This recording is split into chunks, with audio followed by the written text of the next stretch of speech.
Alright guys, let's take some time to talk about the Brandenburg versus Ohio case. That's a great drawing of Ohio, by the way. 10 points. So, got some key terms. We got the Criminal Syndicalism Act by Ohio. It's basically don't advocate any violence whatsoever. It's a great law. First Amendment, right?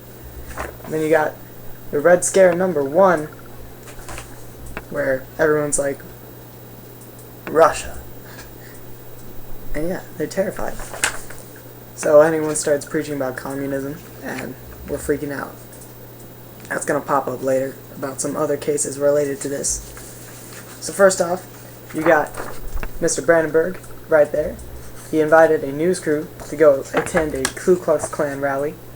And in that rally, there were people wearing hoods, and people carrying firearms, which it's in the South. So that shouldn't have been as shocking as it was.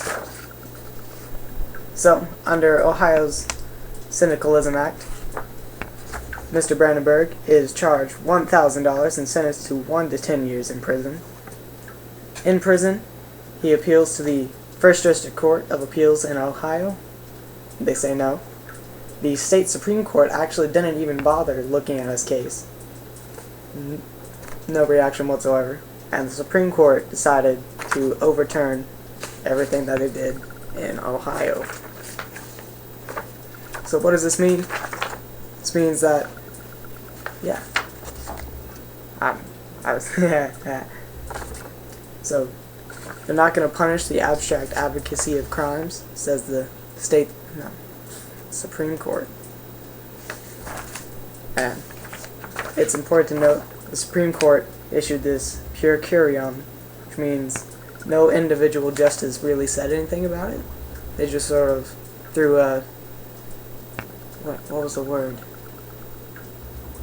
It started with an I. They threw, I want to say initiative. It's probably right here in front of my face.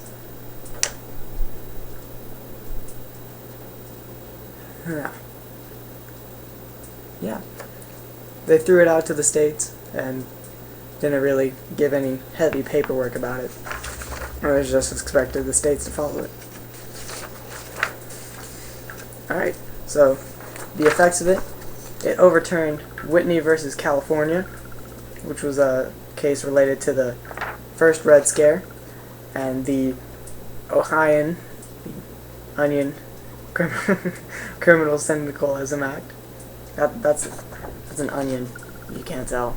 I'm really funny, I promise. And the imminent lawless action test, which tests if what you're saying will cause other people to do other bad things. And this was introduced after the Brandenburg versus Ohio case. It makes sure to test the intent of what you're saying, the imminence of what might happen from what you're saying, and the likelihood of anything happening. So if I were to walk down the street and tell people to go raid CVS, nothing would happen because I don't have many friends. And that's basically it for Brandenburg versus Ohio.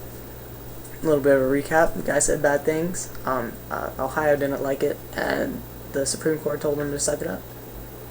So yeah, thank y'all.